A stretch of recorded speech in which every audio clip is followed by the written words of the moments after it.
የመንግስት ሰራተኞች ማህበራዊ ዋስትና አስተዳደር የ2019 በጀት ዓመት የጡረታ መታወቂያ እድሳት ጊዜ ከሐምሌ 1 ቀን 2018 ዓ.ም ጀምሮ እየተከናወነ መሆኑን አስታውቋል። የእድሳት አገልግሎቱ እስከ መስከረም 30 ቀን 2019 ዓ.ም ድረስ ብቻ የሚቆይ በመሆኑ የጡረታ ባለመብቶች በተቀመጠው የጊዜ ገደብ ውስጥ በአቅራቢያቸው በሚገኝ የአስተዳደሩ ጽህፈት ቤቶች ወይም ጽህፈት ቤቶቹ በሚያዘጋጇቸው የእድሳት ማዕከላትና መርሃ ግብር መሰረት በአካል በመገኘት መታወቂያቸውን እንዲያድሱ ጥሪ አቅርበዋል። ስለ እድሳቱ ተጨማሪ ማብራሪያ ለሚፈልጉ በአስተዳደሩ የነጻ ስልክ መስመር 8926 ላይ ደውለው መጠየቅ እንደሚችሉም ተነግረዋል። ከሰሞኑ በርካታ ጡረተኞች በተለያዩ የባንክ ቅርንጫፎች ወረፋ ሲጠባበቁ መታየታቸው ይታወቃል። ጡረተኞቹ እንደሚሉት ከዚህ ቀደም በየዓመቱ የጡረታ ውል ማደስና ቆጠራ ከሐምሌ ወር ጀምሮ እየተከናወነ ጎን ለጎን ክፍያ ይፈጸምላቸው እንደነበር በመግለጽ ዘንድሮ ባንኮች ሳታሳድሱ የጡረታ ገንዘብ አይከፈላችሁም በማለት ሰልፍና ወረፋ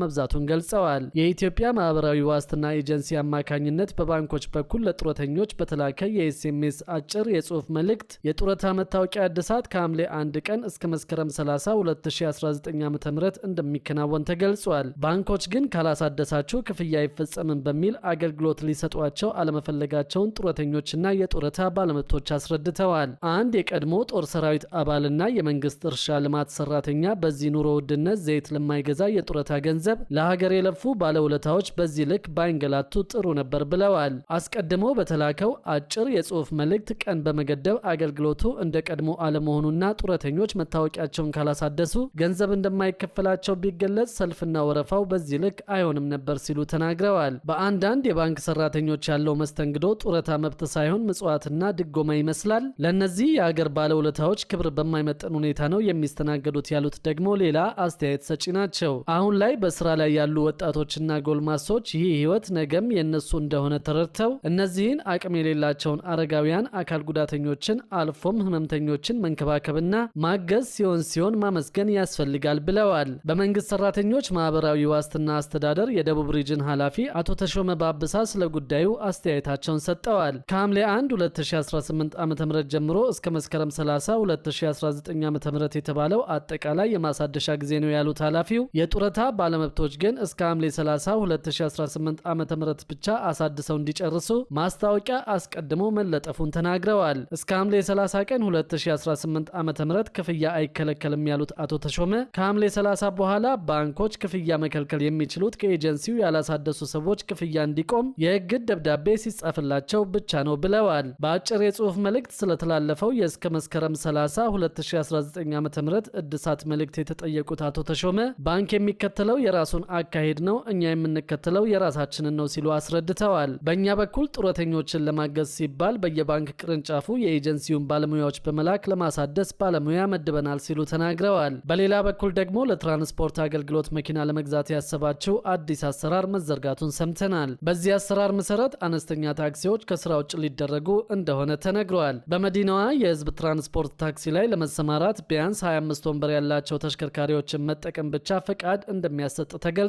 በአዲስ አበባ ያሉትን ሰማያዊ በነጭ ኮዳንድ የህዝብ ማመላለሻ ታክሲዎች በአገልግሎት ብዛት በማርጀታቸው ምክንያት መቀየር እንደሚገባቸው ነው የአዲስ አበባ ትራንስፖርት ቢሮ ያስታወቀው። ኮዳንድ ታክሲዎቹ ከዚህ ቀደም ከ12000 የሚበልጥ ቁጥር የነበራቸው ሲሆን አሁን ላይ ደግሞ በተለያዩ ምክንያቶች ቁጥራቸው ወደ 4000 መውረዱን የትራንስፖርት ቢሮ ኃላፊው አቶ ያብባል አዲስ ገልጸዋል። አሁን ላይ ለመዲናዋ ገጽታ ብሎም ለነዋሪዎች ደህንነት ሲባል ታክሲዎችን መቀየር የሚያስፈልጋቸው ሲሆን የተሽከርካሪ ባለንብረቶቹ የተሽከርካሪ ቅያሪ ማድረግ እንደሚገባቸው ተናግረዋል። የተሽከርካሪ ቅያሪ ለማድረግ መንግስት ብድር በማመቻቸትና ከቀረጥ ነጻ በሆነ መንገድ ተሽከርካሪ እንዲያገኙ ድጋፍ እንደሚያደርግ አቶ ያብባል ጠቁመዋል። በሌላ በኩል ደግሞ ወደ ታክሲ አገልግሎት መግባት የሚፈልጉ አካላት ከዚህ በኋላ ፈቃድ ለማግኘት ከ25 ወንበር በላይ ያላቸው ተሽከርካሪዎችን እንዲሁም በኤሌክትሪክ የሚሰሩ መኪናዎችን በቅድሚያ ማሟላት እንደሚገባቸው የአዲስ አበባ ትራንስፖርት ቢሮ አመልክቷል።